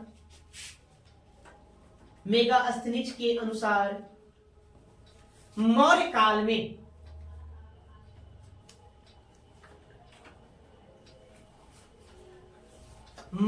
में दास प्रथा प्रचलन में नहीं था।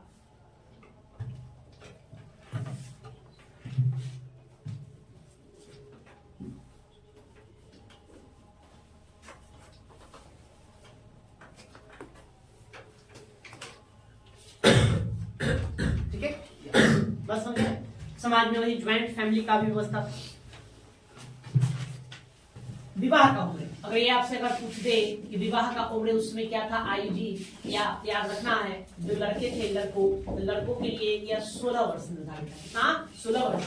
और लड़कियों के लिए या 12 वर्ष। कितना था? 12 वर्ष। मतलब ये बताया गया कि इस अवस्था में लोग जाकर क्या कर लेते थे, वैवाहिक जीवन में प्रवेश कर जाते थे। तो याद है ना, उसको इतना सा लिख लीजिए, वैसे ही उसका डाल दीजिए, ध्यान में रहेगा।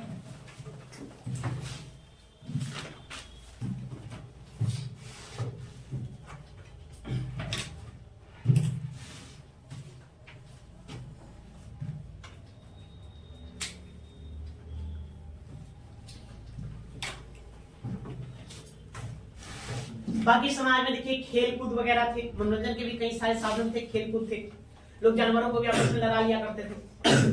ठीक है, या नाटक वगैरह भी होते थे, नाच गाने की भी व्यवस्था, मतलब सारा उस तरह का जो आज वर्तमान में मनोरंजन का जो हमारे पास साधन है उसमें है। लेकिन आज हमारे पास मनोरंजन का सबसे बड़ा साधन क्या है? मोबाइल। अरे बाप, क्या मोबाइल क्या नहीं, अब तो जो भी है सब मोबाइल है ना।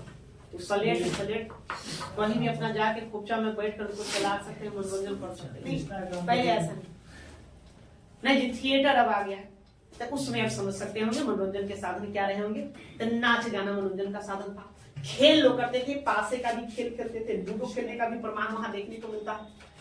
नहीं, या रंगमंच, ठीक है, रंगमंचों का भी उल्लेख मिलता है, मतलब नाटक वगैरह भी उस समय हुआ करते थे। तो यही उन लोगों के समाज में क्या था, मनोरंजन के साधन हुआ करते थे।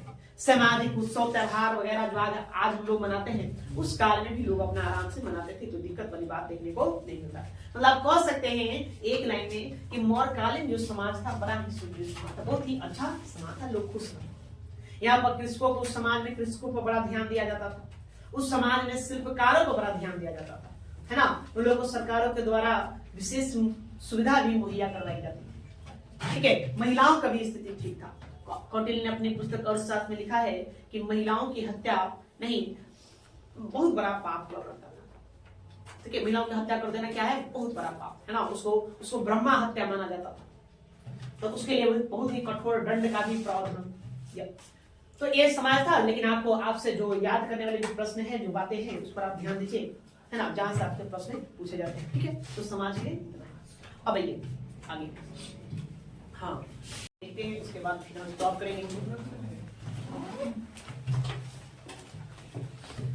ये विशाल मौर्य साम्राज्य है। मौर्य साम्राज्य बहुत विशाल का है, तो अब कई सारे उद्योग धंधे चलते हैं। देखिए मैं ना आर्थिक गतिविधियों को कैसे अंजाम दिया जाए, उद्योग धंधों के माध्यम से, खेती बाड़ी के माध्यम से, या अन्य भी साधन रहे होंगे, इन्हीं सब पर हमें चर्चा करना है, जहां से जो पूछा जाता है। तो मूलतः आप देखेंगे कि मौर्य काल के जो आर्थिक गतिविधियां था, उसका मेन जो था कृषि। क्या था, मेन कृषि था। कृषि के अलावा समाज में शिल्पकार लोग थे, शिल्पी लोग थे, जो तरह तरह के वस्तुएं बनाते थे, धातु को उपकरण बनाते थे, उनका अपना मांग था। उसके बाद कई तरह के उद्योग धंधे नहीं, मौर्य काल में लोग अंतरराष्ट्रीय व्यापार भी करते थे। राज्य स्तरीय व्यापार और अंतरराष्ट्रीय दोनों तरह के व्यापार करते थे। मतलब मौर्य साम्राज्य के अंतर्गत भी व्यापार तो चलता ही चलता था। इसके अलावा वो उस मौर्य साम्राज्य के बाहर के देशों में जाते थे, जैसे मिस्र जाते थे, यूनान जाने का प्रमाण मिलता है, फारस गए, ईरान गए, नहीं, 3 क्षेत्रों में भी जाकर के वो क्या करते थे, व्यापार वगैरह भी करते थे। इन्हीं पर हमको ध्यान देना है, जहां से जो प्रश्न बनता है उस पर हमको क्या करना है, फोकस करना है। ओके, चलो तो लिखने के माध्यम से सारी बातें समझ जाएंगे। लिखिए, देखेंगे मौर्यकालीन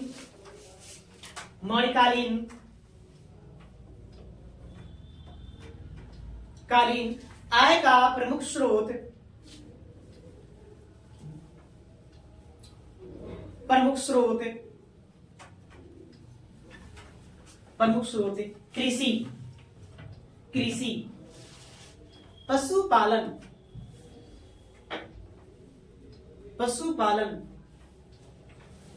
कृषि, पशुपालन, शिल्प उद्योग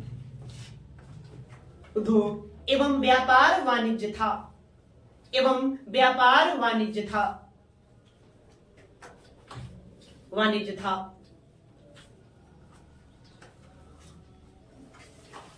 ठीक है, मतलब क्या क्या भाई किस माध्यम से इनकम प्राप्त करते थे, तो एक माध्यम था कृषि, उसके बाद पशुपालन नहीं, उसके बाद आपका शिल्प उद्योग ये यहाँ पर प्रचलन में था।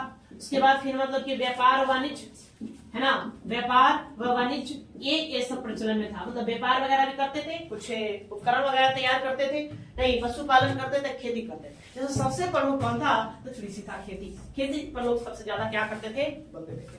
आज बताइए हमारे भारत वर्ष में सबसे ज्यादा लोग किस कार्य में लगे, कृषि कार्य में लगे हैं। भारत कृषि प्रधान देश रहा है, तो शुरू से ही कृषि प्रधान देश रहा है। लोग खेती बाड़ी को ज्यादा तवज्जो देते आ रहे हैं शुरू से ही। नहीं या लिखिए, जिसमें सबसे प्रमुख है कृषि था, जिसमें सबसे प्रमुख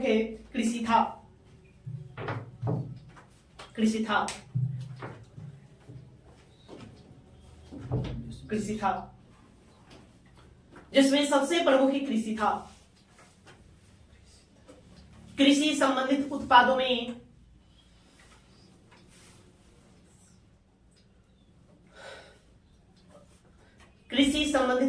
में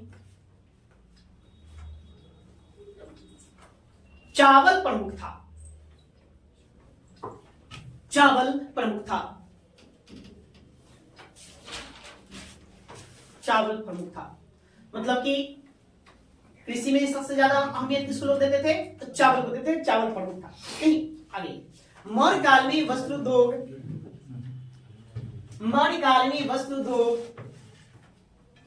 वस्त्रोद्योग काफी उन्नत अवस्था में था, काफी उन्नत अवस्था में था।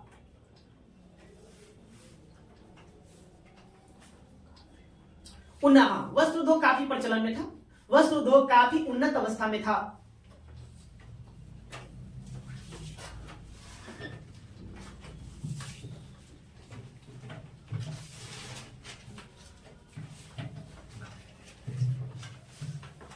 ठीक है, तो वस्त्र उद्योग में देखिए जैसे कि एक हो गया सूती, कौन सा उद्योग? सूती। तो सूती के लिए काशी, काशी, वत्स, वत्स और मथुरा एवं मथुरा, ये 3 नगर उस समय बड़ा फेमस था। जहां पर क्या होता था? सूती वस्त्र बनाया जाता था। नहीं, सूती वस्त्र। कंबल के लिए कंबल, तो कंबल के लिए उस समय नेपाल प्रसिद्ध था। कौन? नेपाल प्रसिद्ध था। और आपसे एक पूछा जाएगा मखमल, क्या पूछा जाएगा? मलमल। क्या? मलमल। मलमल का कपड़ा होता है, जानते हैं। तो मलमल के लिए बंगाल उस समय बहुत प्रसिद्ध था। 3 आप जगहों को ध्यान में रखना है, प्रश्न आपसे बनेंगे कि मौर्य काल में काशी किस उद्योग के लिए प्रसिद्ध था? तो कौन सा उद्योग? सूती वस्त्र। मौर्य काल लोग नेहना कंबल कहां से लाते थे, या कंबल के लिए कौन प्रसिद्ध था? तो नेपाल। और मलमल के लिए बंगाल प्रसिद्ध था। तो 3 पॉइंट को आप लोग थोड़ा ध्यान में रखेंगे। लिखिए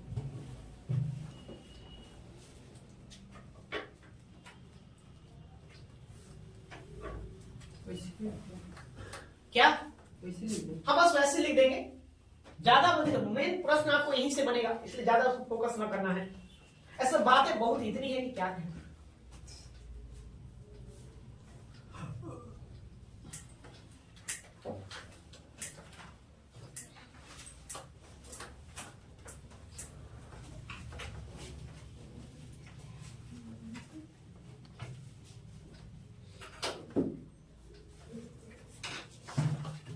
या उसके नीचे जाइए, देखिए उद्योग धंधों से संबंधित संस्थाओं को, उद्योग धंधों से संबंधित संस्थाओं को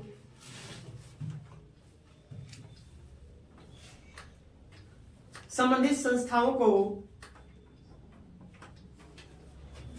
उद्योग धंधों से संबंधित संस्थाओं को देखिए श्रेणी कहा जाता था। क्या? श्रेणी, श्रेणी कहा जाता है। मतलब श्रेणी क्या है? एक संस्था हुआ करता है जिसमें मतलब व्यापार कार्यों को देखा था, उद्योग धंधों को देखा जाता था, श्रेणी कहा जाता था।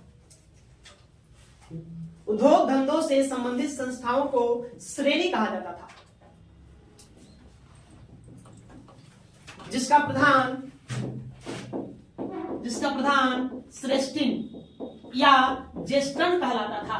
ज्येष्ठन, जिसका प्रधान श्रेष्ठिन या ज्येष्ठन कहलाता था। मतलब श्रेणी के मुखिया को क्या कहेंगे? श्रेणिष्ठ, श्रेष्ठिन या ज्येष्ठन कहलाता था।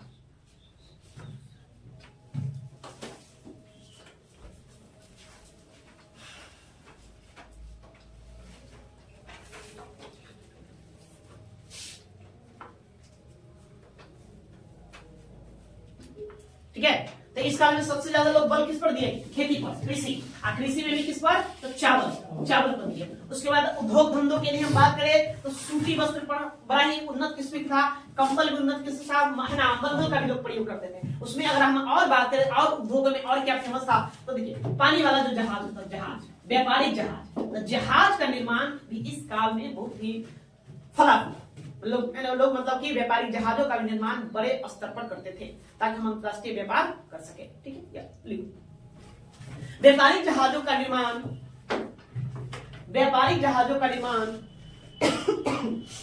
निर्माण इस काल का प्रमुख उद्योग था। इस काल का प्रमुख उद्योग था,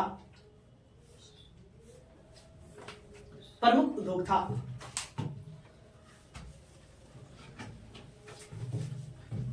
प्रमुख उद्योग था। बताइए व्यापारिक जहाजों का नियंत्रण किस अधिकारी का होता था? वो लिखे थे 26 अध्यक्षों में, हमने चर्चा वहां किया था। व्यापारी जहाजों पर नियंत्रण किसका? व्यापारी जहाजों या बंदरगाहों का अध्यक्ष कौन?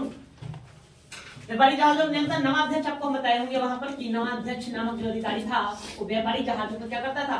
नियंत्रण रखता था। उसको एक लाइन वहीं पर जोड़, यहीं पर जोड़ तो लिखो नवा अध्यक्ष नामक अधिकारी, नवा अध्यक्ष नामक व्यापारी सॉरी अधिकारी, नवा अध्यक्ष नामक अधिकारी का व्यापारिक जहाजों पर नियंत्रण होता था। अधिकारी का व्यापारिक जहाजों पर नियंत्रण होता था, नियंत्रण होता था, जहाजों पर नियंत्रण होता था।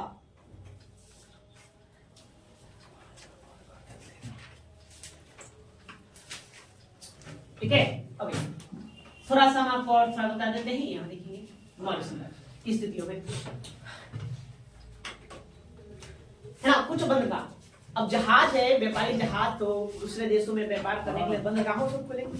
इसका जो सबसे प्रमुख बंदरगाह था वो गुजरात में था। यहाँ पर इसको बेरी गाजा कहा गया। क्या कहा गया? Berry Gaza. बेरी गाजा यही आज भरूच है। क्या है? या भरूच या भरूच कहिए, भरूच या। उसके बाद महाराष्ट्र में एक इसका बंदरगाह था सोपारा। सोपारा, सोपारा के अलावा फिर आप यहाँ आ जाइए कहाँ? बंगाल में। तो बंगाल में यहाँ था ताम्रलिप्ति बंदरगाह। कौन सा? ताम्रलिप्ति बंदरगाह। एक बंदरगाह यहाँ था। उसके बाद आप इधर जानते हैं पाकिस्तान, यहाँ जहाँ सिंधु नदी गिरती है, तो सिंधु नदी जहाँ गिरती है वहां पर एक था बारबैरिकम। बारबैरिकम, बैरिकम बंदरगाह। तो कुछ बंदरगाहों का आपको भी ध्यान में रखना है जहां से प्रश्न पूछा जाता है। प्रश्न आपसे पूछा जाएगा कि मौर्य काल का सबसे प्रमुख बंदरगाह कौन था? तो सबसे प्रमुख बंदरगाह था बेरी गाजा या नहीं, इसी को और भी नाम देता है भृगु कच्छ। भृगु कच्छ, इसी का और क्या नाम देता है? भृगु कच्छ नाम देता। अब भृगु कच्छ कहिए या भ्रौच कहिए, वही यूनानी लोग इसको बेरी गाजा कहा। क्या कहा? बेरी गाजा कहा। यह मौर्य काल का सबसे प्रमुख बंदरगाह है, जो यहाँ से वो लोग क्या करते थे, है ना, पश्चिमी एशिया के देशों में क्या करते थे, है ना, व्यापार करने के लिए जाते, यूनान अंदर व्यापार करने के लिए जाते थे, मिस्र वगैरह देशों में व्यापार करते थे। और दक्षिण एशियाई देशों में, दक्षिण पूर्वी एशिया के प्रश्न आपसे पूछा जाएगा मौर्य काल में कौन सा बंदरगाह दक्षिण पूर्वी एशियाई देशों के व्यापार के लिए प्रसिद्ध था? तो क्या भारत क्या है? दक्षिण में है। इधर जो भी देश है दक्षिण है ना, पूर्वी एशियाई देश कहलाता है ना, जैसे इंडोनेशिया हो गया, मलेशिया हो गया, थाईलैंड हो गया, है ना, लाओस हो गया, वियतनाम हो गया, सब क्या कहलाता है? दक्षिण पूर्वी एशियाई देश कहलाता है। दक्षिण पूर्वी एशियाई देशों के लिए व्यापार करने के लिए फेमस कौन था? ताम्रलिप्ति। ऐसे ओवरऑल सबसे ज्यादा प्रसिद्ध कौन हुआ? Barygaza. या तो लिखिए मौर्यकालीन प्रमुख बंदरगाह। मौर्यकालीन प्रमुख बंदरगाह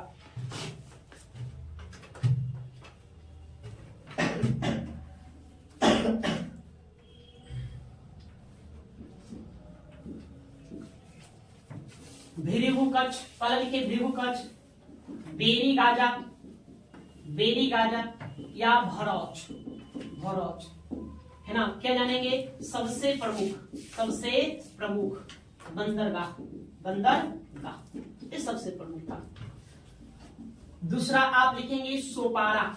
सोपारा, सोपारा ये कहाँ है? सोपारा तो महाराष्ट्र में ये सोपारा, इसको ध्यान में रखेंगे। उसके बाद आप लिखेंगे तीसरा, नहीं, बारबैरिकम।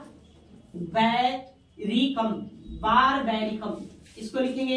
यह ध्यान रखना है ये कहाँ था? यह सिंधु नदी के मुहाने पर।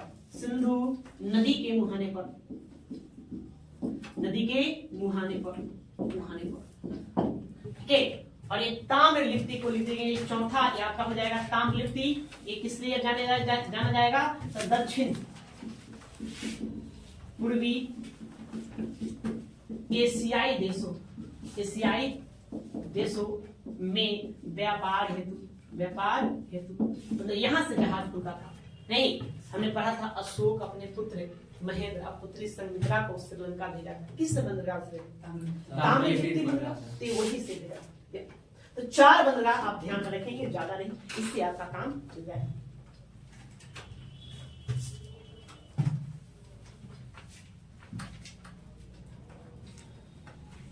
मौर्य साम्राज्य से है ना वस्तुएं कहाँ जाते थे? विदेशों में बिक्री हेतु जाते थे, भेजा जाता था बेचने के लिए, है ना, दूसरे देशों के बाजारों में जाकर के बेचाते थे। तो क्या उन देशों से भी कुछ सामान भारत आता होगा? आता होगा ना जी, अप डाउन तो होता होगा ना, लेन देन कैसे होगा? खाली आप ही दूसरे जगह जाकर थोड़ी बेचेंगे, वहां के व्यापारी भी आकर यहाँ बेचेगा। तो कुछ आयातित वस्तुओं को आपको याद रखना है जो आपसे पूछा जाएगा। तो आयातित वस्तुएं, जो मतलब दूसरे देशों से आता था, जैसे कि इसमें आपको एक याद रखना है, रेशम को, रेशमी वस्त्र, रेशम आता था चीन से। रेशम कहां से? चीन से।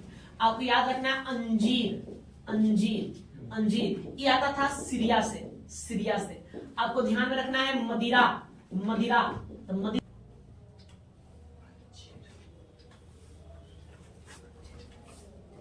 चलो पहले आपको देखेंगे तो उसको लास्ट कर देंगे,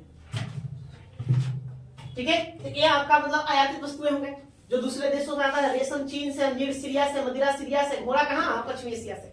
नहीं, इसके अलावा देखो ये हो गया जल मार्ग। स्थल मार्गों का भी लोग प्रयोग करते थे। तो मौर्य काल में 4 सड़कों का जिक्र किया जाता है। कितने? 4। 4 प्रकार के सड़क थे, मतलब राष्ट्रीय मार्ग थे। जैसे आप देखे बहुत सारे NH है इंडिया में, उस समय 4 ही बताए जाते जो बड़े थे। नहीं तो कौन कहा जाता था, ये आपके लिए प्रश्न नहीं है, यहाँ से आपको प्रश्न नहीं पूछा जाएगा। आपसे बस एक मात्र पूछा जाएगा कि मौर्य काल में सड़कों की देखभाल करने वाले अधिकारी को क्या कहा जाता था? तो उसको कहा जाता था एग्रोनोमोई। क्या कहता है? एग्रोनोमोई। ये आपके लिए प्रश्न है, यहाँ से आपको प्रश्न पूछा जाएगा। और यहाँ से प्रश्न पूछा गया है कि मौर्य काल में सड़कों की देखभाल करने वाले प्रधान अधिकारी को क्या कहते थे? क्या कहते थे? एग्रोनोमोई। नहीं तो देखिए उद्योग धंधा से बस, है ना, आर्थिक स्थितियों से आपको बस इतना बातें जानना है, ज्यादा नहीं। यही से आपको प्रश्न बनेंगे, ठीक है। तो यही अब रहने देते हैं, बाकी अब छोटा बड़ा क्लास जो है कल लेंगे। छोटा बड़ा थोड़ा बहुत बातें और रह गई है, कल देखेंगे।